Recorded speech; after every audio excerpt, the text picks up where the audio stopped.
Welcome back to an Investor Unite podcast. I'm your host, Skyler Plotz, and if you guys are looking to ignite real estate investing, then join me and possibly someone else on another episode of Investors Unite. That was repetitive. I said it twice actually, but we'll keep going with it. So you guys, I know in the previous episodes let me bring this. Sorry. I know in the previous episodes I had asked you guys, would you like a co-host? And I kind of dropped some hints here and there, talking about maybe somebody's coming, maybe not. I never said who this person might be, anything of that. But I'm here to say that I did get a lot of response, so I truly appreciate that. A lot of it being actually, you guys fucked with my personality on the first one, which, truly grateful for. I tried my best up here. Some days it's harder than others. But I think that I put myself out of my shoes just from a third person perspective and really think what's best for the audience. And clearly I do not know everything. I mean, I can teach you guys as much as I know, but I admittedly have my strengths and my weaknesses. So once again, I was looking for somebody else who is able to complement those weaknesses and change up the podcast a little bit, shed some new light on it, maybe fresh it up, have some different kind of ideas. So I reached out to somebody who, I thought would be a great fit for this role. And, it took this person a couple weeks to get back, which is fully understandable because it is a huge time commitment. But, they got back and basically said I'm in, I'm excited. Let's do it. Be the mastermind and I'll be the pretty face. I'm just playing. No. Realistically though, this person does. She has a very strong set of skills, I should say, where I do not. So that's something that we'll dive into. And without further ado, let's span it out to the wide camera. Hi. Welcome. Thank you. Welcome back. I'm excited. I feel like we were just here. Yeah. Cool. Yeah, we were. So yeah, I did reach out to you shortly after. Sorry it took me a minute. No, it's okay. Yeah. Think about it. No worries. So what made you say yes? Why are you here? I'm big on empowering people to invest in real estate, and I work with a lot of first-time home buyers. I would say my niche is empowering young adults to buy real estate through creative strategies. So I thought this would be a good platform to educate people on how it's really not as hard as they think. No, it's very true. And one of the main reasons why I reached out to Madison, we're going to start calling her Madison, not Maddie. Got it? Of course. Is because once again, she fills the role of having her license, being an agent, and not only just having a license, but actually being an active agent where, ex-co-host Stephanie, she was a licensed agent, but she wasn't active for the amount of time that we were investing. So 2.5 years. So she wasn't fully up to date with all the different market changes that were constantly happening, where I'm excited to have you because you just got a listing literally an hour ago, signed. So congratulations on that. Thank you. It's a big deal. Thank you. Yeah, of course. So it's very cool to be, have your perspective. And obviously I'm going through my license right now and doing all the test prep and pain in the ass, to be honest with you, but it's going. And I know that you, once again, you have a good social media following, so you're very good at branding yourself. And I just thought it would be a good fit. And once again, you're a young entrepreneur. You also do a boatload of your own investing. So you can kind of share your own stories. I'll share my stories. We don't really have a combined portfolio. So it'll be nice to have, different perspectives. Exactly. Bounce off of each other. Right. And I'm honored to be here because last time I was on, you said I was the youngest person on your podcast. And you are. And now you're here full time. Welcome. I'm excited. Thank you. So me and Maddie, we've been bouncing around a couple different ideas of how we want to really run this podcast. Some of the ideas that I had was to actually, it's up to Maddie at the end of the day, but to possibly give her own segment. So as you know, I go through and we post a podcast every Friday, 4 p.m. If I'm running late, maybe sometimes 4:15, 4:30. Don't mind that. Stay consistent. But something, I want more content, more value for you guys, more education, more entertainment too. Maddie can be a funny person, I promise. And yeah, right. So probably posting at least twice a week. Maybe we'll work those numbers up eventually, 3 times a week. We'll see what happens. Because I did talk about doing more in-person podcasts and actually taking you out to the fix and flips or my rental properties and showing you kind of the construction process. I don't know if I'll do videos of negotiations with seller because that's a little bit more private, but I could definitely talk about it. All right. So yeah, I mean, I'm very excited to have you on, and thank you for accepting the Absolutely. position. Thank you for thinking of me. Yeah, of course. No, so I think that you'll be a great fit. Yeah. So you guys are probably looking at me also, like just a little side story. I got a suit on, right? Fancy. Thank you. So I wasn't gonna wear this today. I had me and Maddie, we were on the phone last night, kind of talking about doing today's podcast. And today this podcast is really about her, like joining the team, you guys getting to know her a little bit. But I just got this for Christmas, right? And it was my first suit ever.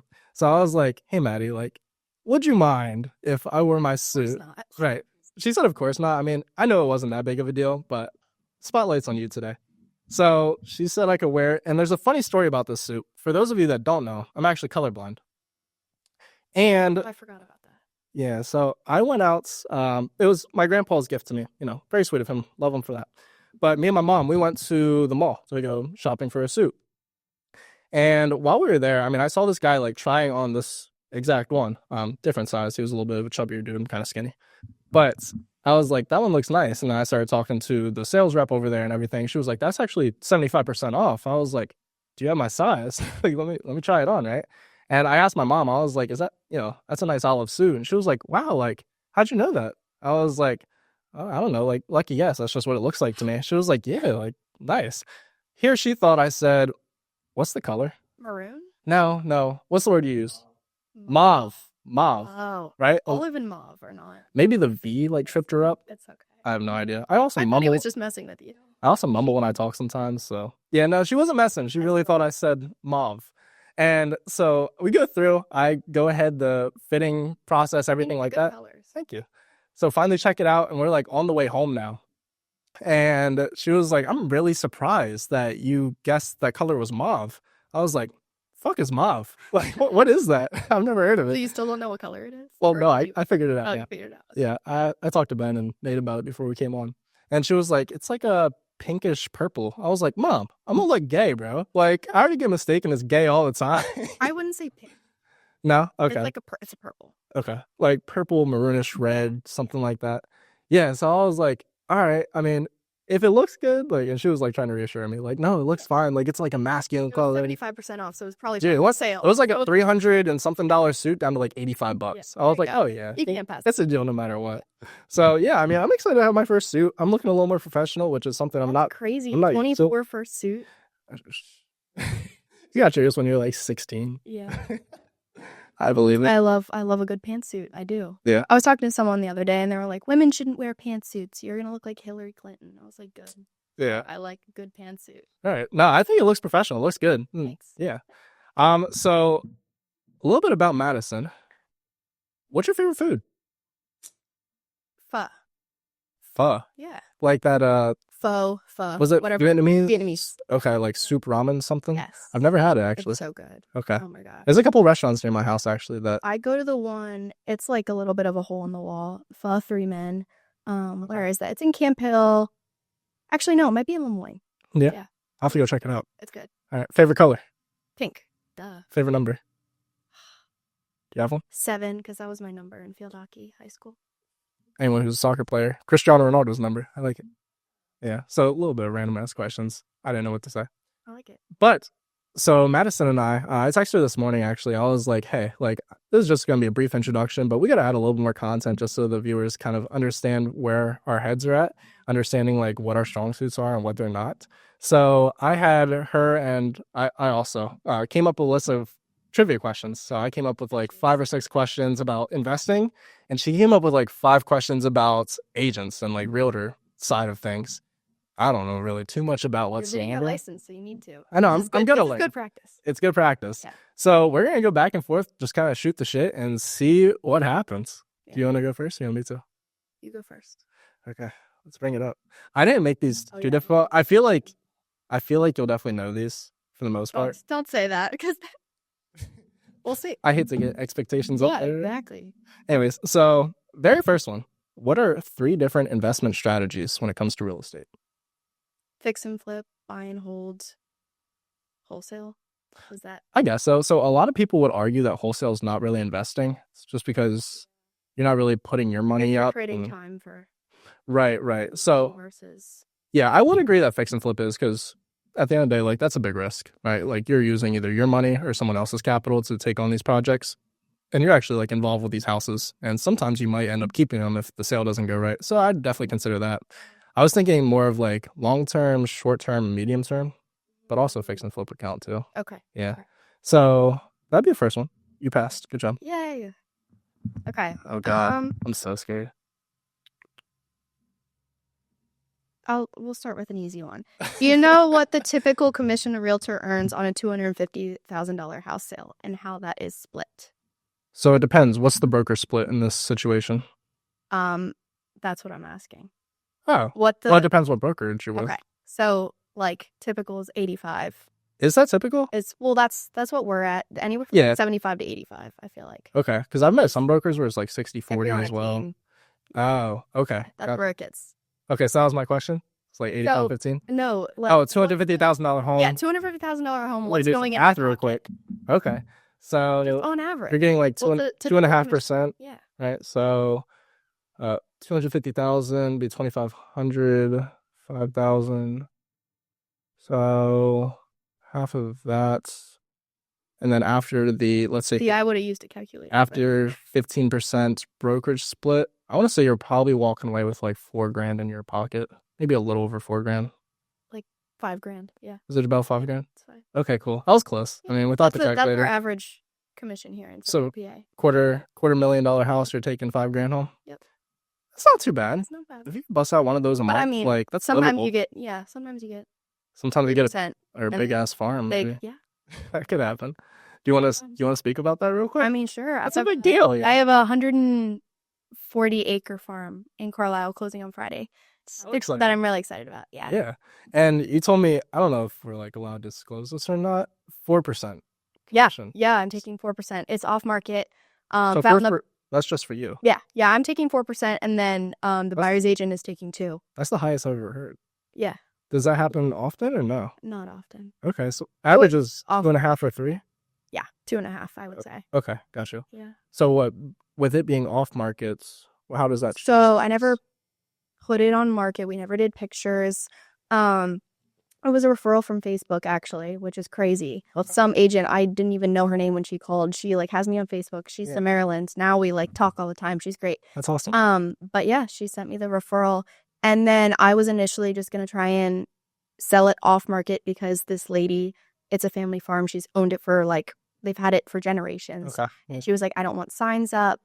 I'm really stressed about this. I don't want people knowing. Yeah. So I was just going to try and double end the deal and find a buyer. Right. So I got the initial contract signed 4% just for me because I was going to do it all myself. That's awesome. But then we ended up finding a buyer's agent in KW office. Oh, okay. So that buyer's agent already had a buyer who was looking for something It's like this. actually going to be a horse rehabilitation.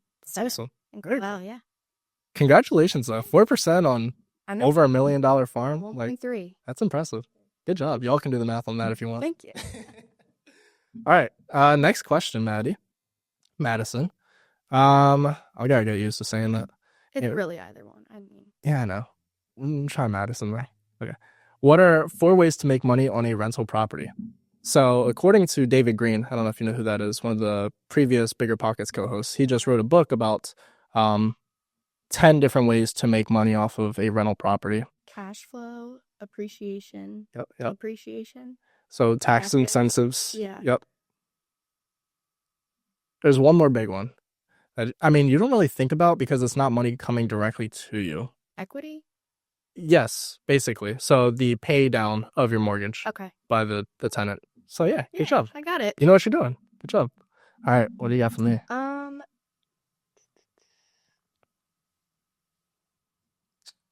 Do you know what an escalation clause is and when it might be used? Yes, so if a property is listed possibly below where it should be on the market, you can put an escalation clause in stating that you want to go, let's say, $5,000 above the highest bid, right? So no matter what, you're always winning. Sort of. It's normally like when an agent calls for an offer deadline and says, listing agent says, we need highest and best. You write a contingency into your offer saying I'll beat out any other offer by X amount up until X amount. Okay. So we normally always use like odd numbers. So for example, I'll beat out any other offer by 2,500 up until 340,000. Gotcha. It's like keep it with All right. numbers. I was on the right line. Yeah, you were. I just don't have all the information. Yeah. Okay, cool. I was proud of myself for that one. I was like, oh fuck, what is that? All right, Madison. Next one is what are 5 ways to finance a property? Seller finance, That's one. traditional mortgage, Yep. 2. cash, or does it have to be finance? Well, what do you mean by cash? Just like your own capital? Yeah. I mean, yeah, okay. Private? I was going like private / hard Hard. is another one. Okay, so that's 1. Yeah, that's 1. So what am I at? Got 3. And how many did I need? Wait, so what'd you say? Seller finance, conventional, private / hard money. Oh, sub 2. Sub 2 is another one. One more. Oh, I was just talking about this the other day. Like, so not a rent to own. Oh, like you're thinking of like a sales agreement? So not a sale. It's okay. You mean sorry? Yeah, what is it called? Just basically an equity partner, right? Oh, okay. Yeah. That's so what I was gonna say. I mean, it's not really you financing it, but at the same time, you are getting a piece of equity in this deal, primarily probably just because you found the deal and you took it to somebody who had the money, right? So What's the one where it's not fully seller financing because the seller keeps the deed? That's the one I was thinking about. the seller keeps the deed. Yeah. So the deed doesn't go into the buyer's name. Matt Madden was just talking about this. The deed doesn't go into the buyer's name. Yeah. Like after closing? Yeah, it stays. So it's like a step up from rent to own because you go. It's not a lease option, is it? Maybe that is. It is a lease option. Yep. Yeah, that makes sense. Okay. Yes. So like, yeah, so let's say that I had a property and I wanted to do a lease option to you. Yeah. I'd be like, I need $10,000 up front. The deed will remain in my name.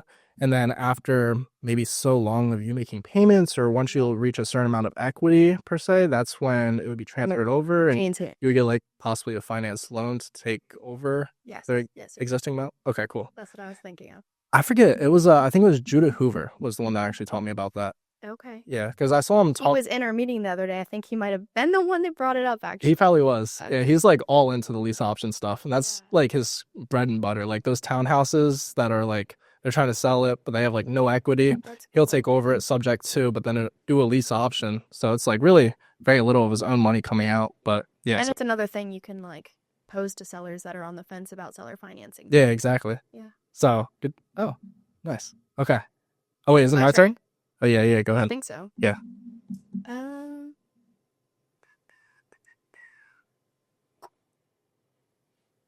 Do you know what dual agency is, and do you think it benefits or harms clients? Dual agency. So dual meaning 2. Agency, probably 2 agents on one deal.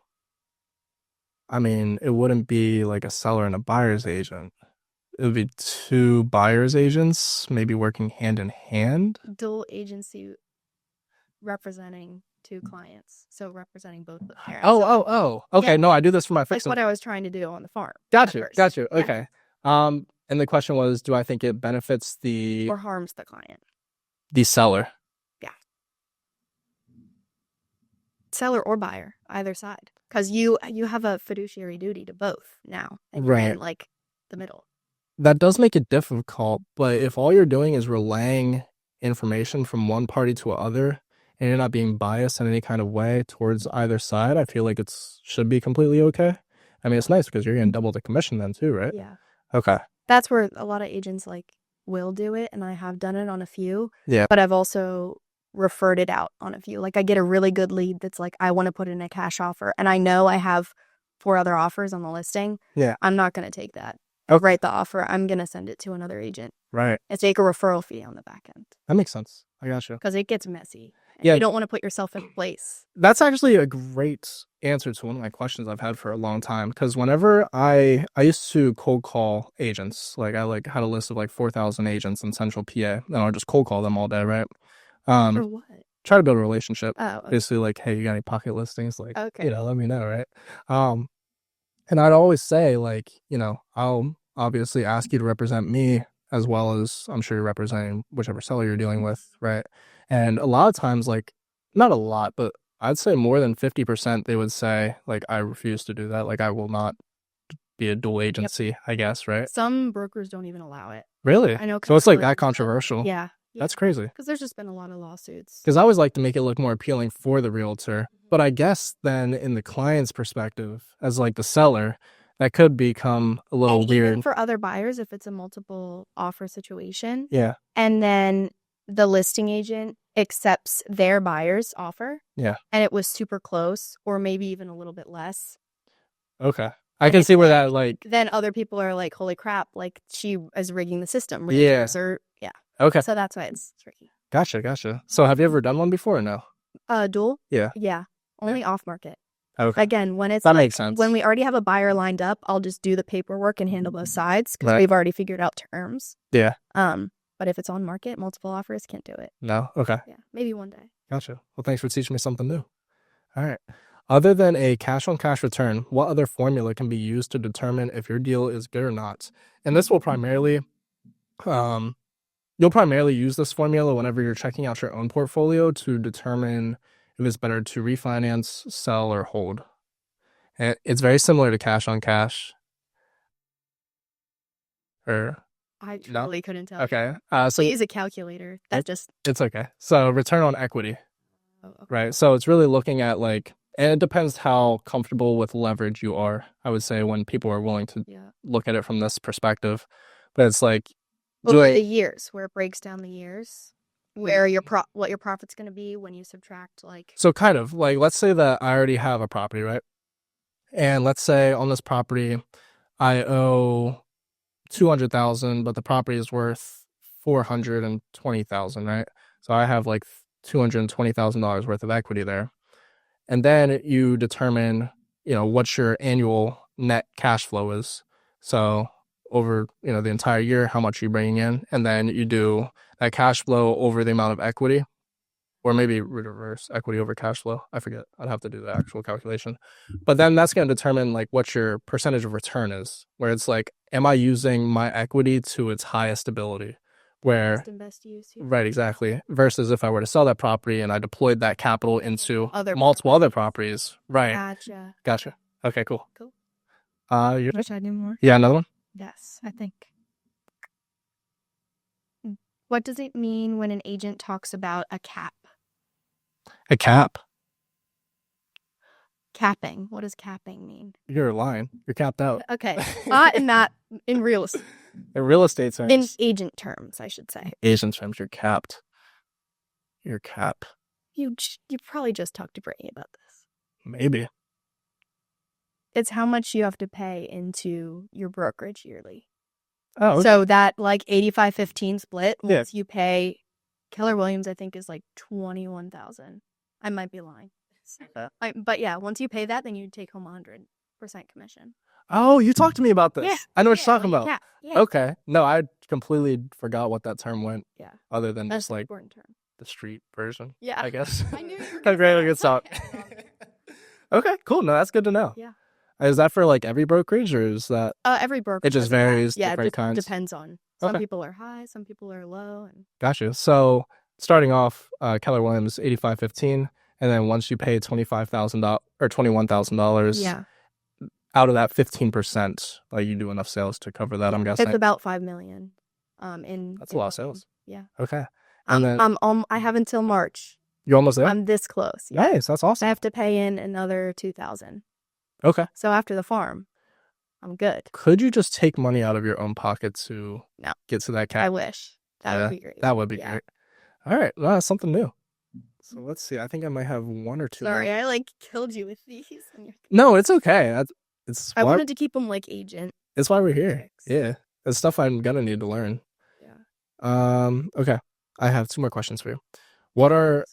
I'm out. What was it? I'm out of questions. Oh, you're out? Yeah. Oh, shit. Okay. What are 4 different forms of marketing? Like, if you want to reach out, or if you want to get leads. And this might... For investors, or just in general? It could be agents or investors. I didn't really think about that. Postcards, social media ads. That's 2. I mean, letters. I guess direct mail. Let's keep... Okay, so direct mail is 1. Social media ads, calling. Cold calling. Would you consider that marketing? Yeah, completely. Okay. What do I have? What the heck? Door to door? Sure. Like, Yeah, I think there's like a million different things you can choose, right? Like of course, my mind goes blank when I literally do a different thing. Well, you're one of those people in high school. It's like you know everything leading up to the test, and once you get the test, you're like, "What the fuck is this?" Yep. Yeah. My SAT, bad. I prepped for that like crazy, and then I got there. I'm like a slow processor, slow thinker, and and I would like freak out, get so stressed, palm sweating. Yeah. Palms sweaty, knees weak, arms heavy. Do you mind sharing what your score was? Here's a. It was like I think it was like a 1320. That's not bad at all. Yeah. Are you kidding me? It was okay. That's better. That's like way above average. I thought I was gonna, yeah.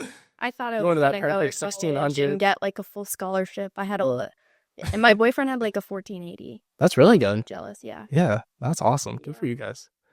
All right. So the ones that I had listed were cold outbound, inbound, PPC, and referrals. Oh, I didn't say any of those. Okay. You use cold call, so cold outbound. Marketing. Okay. I mean, that's like lead generation. yeah. Marketing. I should have said lead generation, not marketing. Yeah, you're right. Okay. Last one is name 4 types of CapEx expenses when evaluating a property's rehab. Roof, So what are like, yeah. Yep. HVAC. Yep. Would plumbing be? I think so. Like plumbing, electrical, probably. Yeah. What else? Is foundation CapEx? Yeah. Okay. That'd be like my main concern whenever buying an investment property. It's like, all right, how's the foundation? Because that's the one who will actually like set you back a deal or not a deal. All right. 50+ grand on a foundation. Tell me about it, right? So, I mean, we're already about half an hour in. So, do you have anything else that you want to say to the audience? I mean, I don't think so. I do want to, comment ideas if I'm going to do some sort of session on my own of what you want to hear about. Yeah, so whether it's agent stuff or investor stuff, Yeah. I mean, she's a double-edged sword, and you have both experiences. So I'm very excited to have you on, and thank you for joining. Yeah, thanks for having me. I'm sure we got a lot of stuff to do. Yeah. All right, awesome. Cool. Well, I'll catch you guys on the next episode, and yeah, peace.